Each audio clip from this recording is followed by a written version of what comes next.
Welcome to Comics with Jose. My name is Jose. I love comics and I want to share them with you.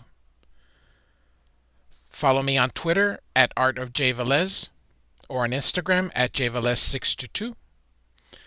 I share some doodles and drawings as well as a comic book that I'm working on free of charge. Like, follow, and subscribe if you enjoy this. We'll go over comic books that I have and enjoy. However, I do use the digital version for the purposes of this. We kind of review the artwork and the story of comic books that I think are pretty cool and I think people should read and get. Hope you enjoy it. Welcome back, everyone. Thanks so much for joining me. My name is Jose. And today we are going to be looking at DC Comics Presents number 85 from 1985.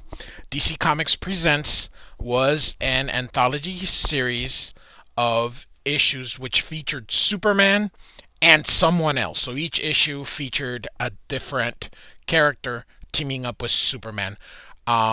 Marvel Team Up, for example, was Spider-Man with somebody else. Marvel 2-in-1 was The Thing with somebody else. The Brave and the Bold was Batman with somebody else. So this isn't that tradition. It just kind of gave the main characters a chance to team up with somebody. And this particular issue was Superman and the Swamp Thing.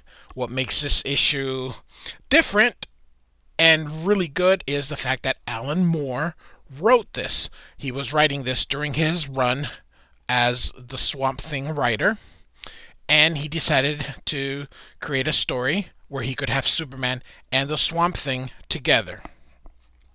So we start out with a beautiful cover. I think this was airbrushed.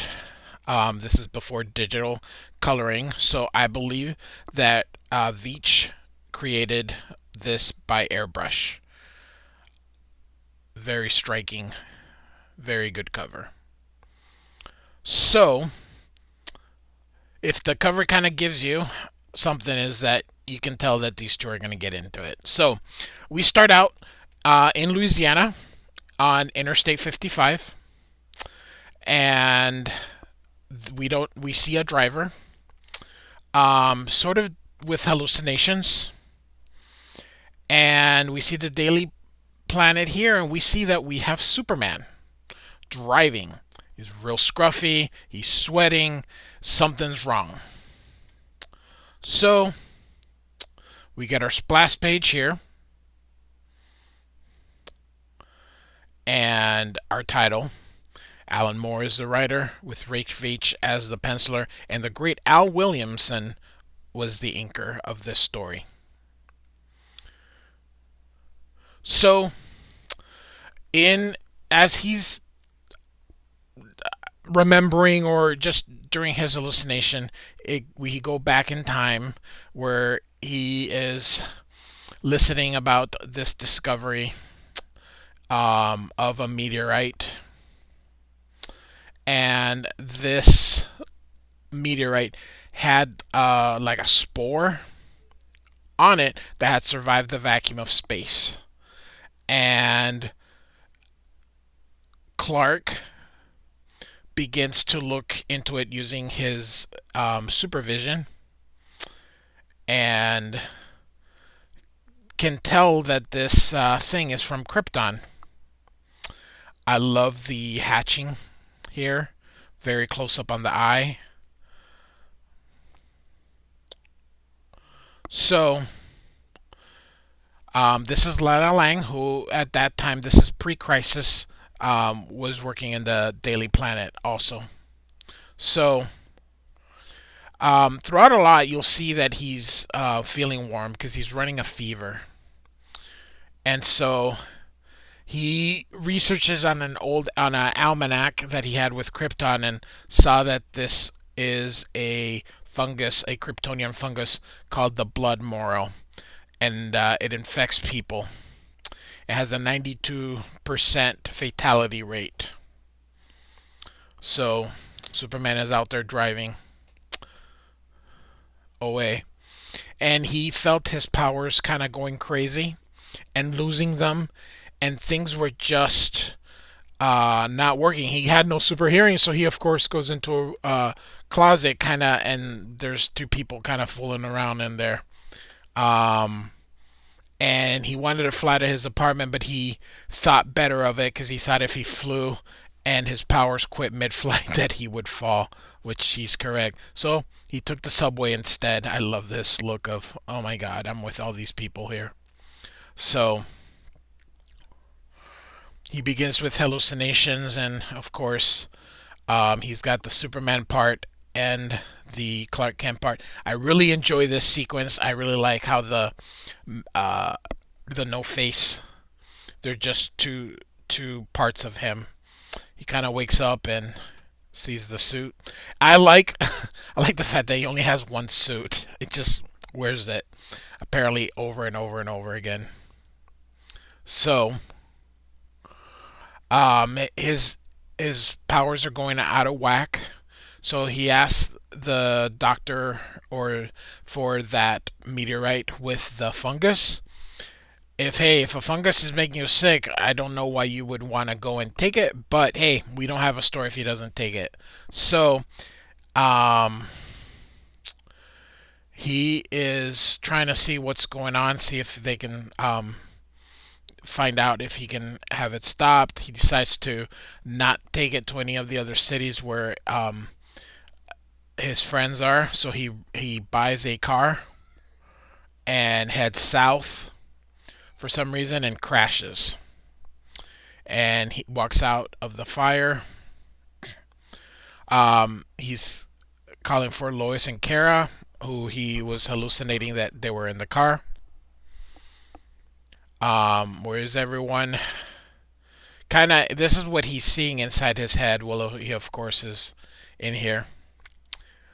So, the Swamp Thing finds him. And the Swamp Thing is a bit a complicated history. Um, you can find out a little bit more about him if you go to the DC Wiki that is out there. Just type DC Wiki on any of your search engines, and it'll take you to the DC Comics database. Marvel also has one. And Superman is just going through these hallucinations. If I have one criticism on Rick Veitch is I wish he would make Superman be a little bit more super. He just looks like a regular guy, and I wish he would kind of make him a little bit more super. So, Swamp Thing tries to find out what this is and sees that it's alien. It's not from Earth. So, but he knows that it's something's going on with him, and then he sees through this that this is Superman. Superman wakes up and shoots him with the ray vision, and he will heal. He heals himself. He's able to heal himself, and his powers are going crazy. And Swamp Thing is trying to see what he can do to bring him under control, so he doesn't destroy everything. So because Swamp Thing is connected to the earth and connected to the plants, he decides that he's going to make contact. So he touches the fungus on one side and touches Superman on the other side. And now he's inside the head. Superman is just going crazy. Squashes his hand, but like I said, Swamp Thing's able to heal himself, so off he goes. I love the the sound effects: poop, squilp, thwit, flip. So tells Superman that you're dying, that he's dying. Superman's just, like I said, not himself. Um, and that he's gonna keep fighting. He says, no, the fighting is what's killing you, because he's burning up. It's making him use. So he tells him he has to try to stay calm. So um, the cool darkness of the endless screen. So he's gonna try to heal him. And now he sees that the spores, the fungus has left him, and the fever's leaving him, and the worst is over. After he has destroyed that portion of the, but he'll heal and he'll live.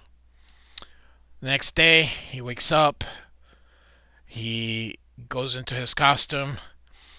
He's got super hair, so he's got to use his heat vision to shave. And he flies back to Metropolis.